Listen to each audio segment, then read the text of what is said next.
Assalamu alaikum. Today we're going to be responding to Joe Rogan and Richard Dawkins talking about how Islam and religion is dying and atheism is taking over the world. Is there any evidence that that is reaching the Muslim world as well, and that people are? Well, as I was saying, the downloads of my books have been encouraging. We have this thing called CFI has a thing called the Translation Project. So in this clip, Dawkins says religion's dying as a general point. Would you agree with that? Well, first of all, we'd have to be very clear about how we define religion. Okay, in terms of atheism actually becoming more popular, or the kind of atheism which Richard Dawkins himself espouses. As I mentioned in my book, which is free to download, the book is called The Scientific Deception of the New Atheists. That's a very subtle plug-in. Yes. You can put it. You can see it in the description box. But I've referenced in that book. It's a very small, very small booklet, really, that you can download free of charge. All of the demographic data indicates that most people in the West, according to Pew Research, 90% of people still believe in a higher power. According to Linda Woodhead, only 5.5% of people believe in the strident atheism that Richard Dawkins believes in.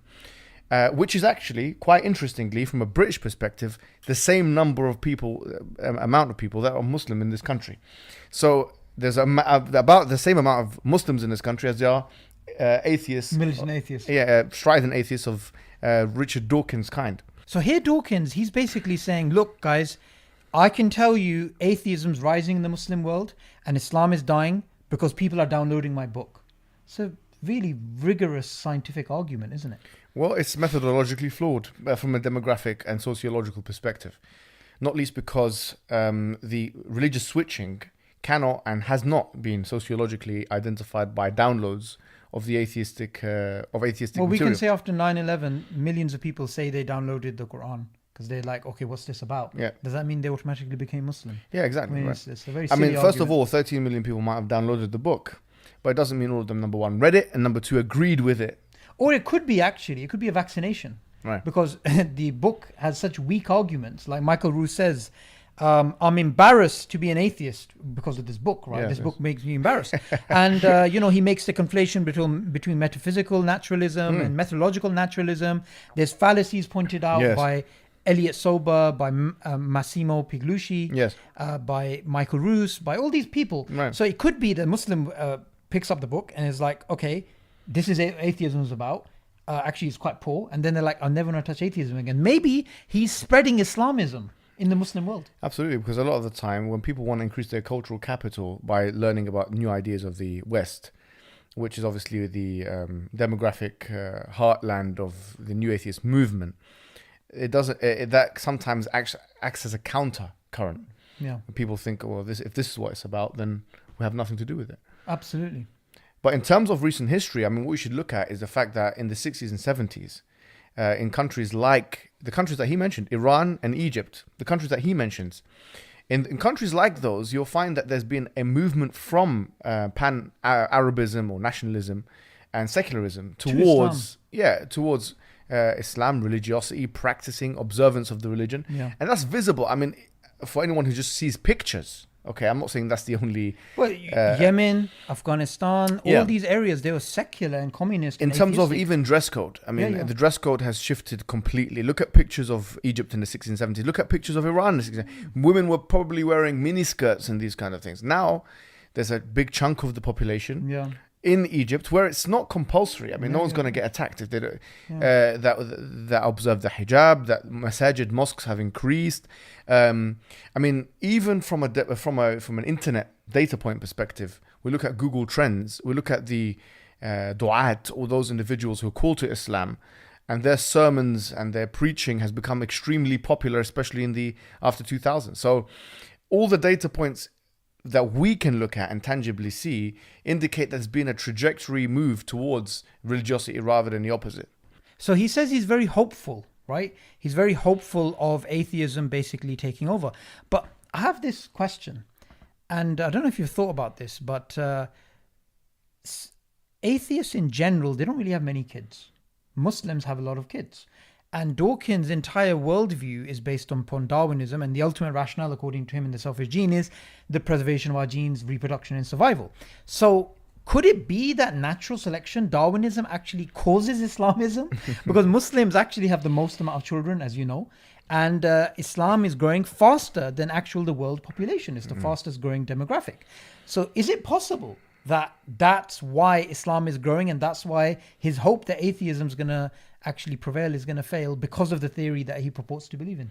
I'll leave that to you, because I think you're the expert on issues to do with Darwinism. But what I think is that Richard Dawkins has delusions of grandeur. Yeah. In one of his interviews with The Sun, he was asked, "Do you think you're winning?" or something to that effect, and he said, "Yes, we're winning."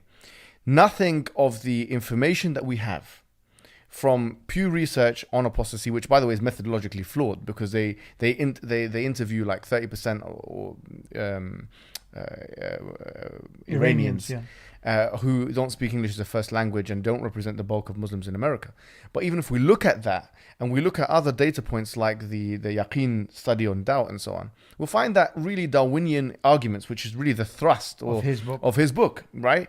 As being Darwinian, the Darwinian mechanism replaces the God thesis. Really, that's what he's trying to argue. Yeah.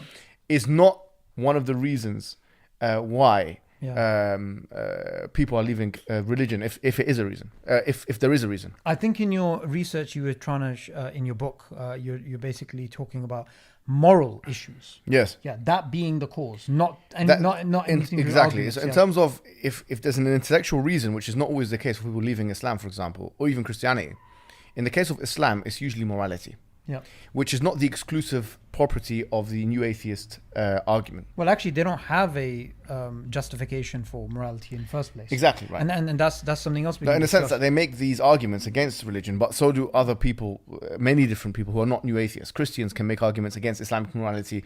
Liberal secularists can make arguments against. So we wouldn't be able to pinpoint whether their arguments for Islam using morality is the exact or the reason for the switching.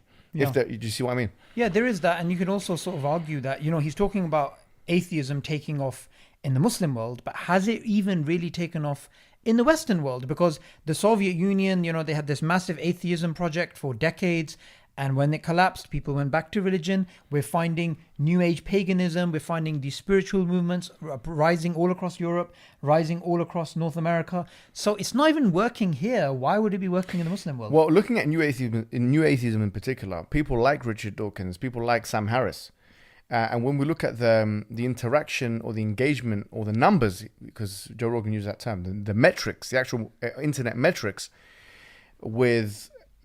for example, 10 years ago, 15 years ago to now, you'll realize that actually people are losing interest in their arguments. It's like old arguments that are being regurgitated. They actually turn to Jordan Peterson and yeah. the meaning of life and nihilism and these people are irrelevant. Yeah. I mean, Richard Dawkins is a 78-year-old man who now has produced a book called Is this your new target now? No, he's not. He's not a target, because really and truly, he's an irrelevant person.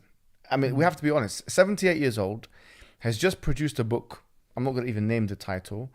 And if you compare the hits that he has on that book, and we've used Google Trends to do so, before and after, compared to The God Delusion, you realize that it's not even 1/5 the amount of interest that he got before. Yeah. So people are not interested anymore. They've heard what he has to say. Some people were convinced, who probably were agnostic in the first place, but most people are not.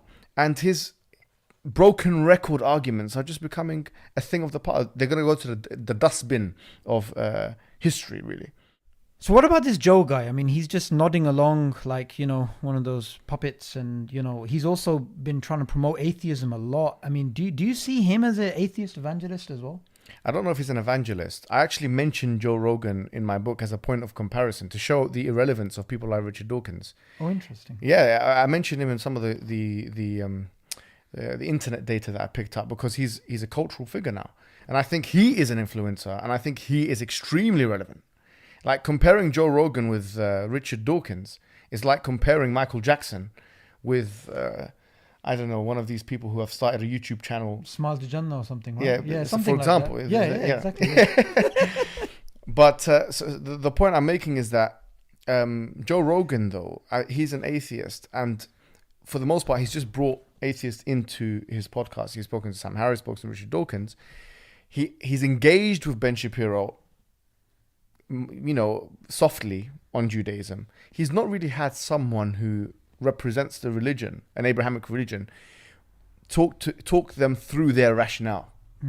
Which is why we say it's very important that that he calls someone to his podcast who is a Muslim, and we're always here. Our services are always absolutely. So as you heard from Hijab, Faraz Zahabi, we really ask you to make sure you turn up again on the Joe Rogan show, yes, and do a good job of representing Islam. He did last time. MashaAllah.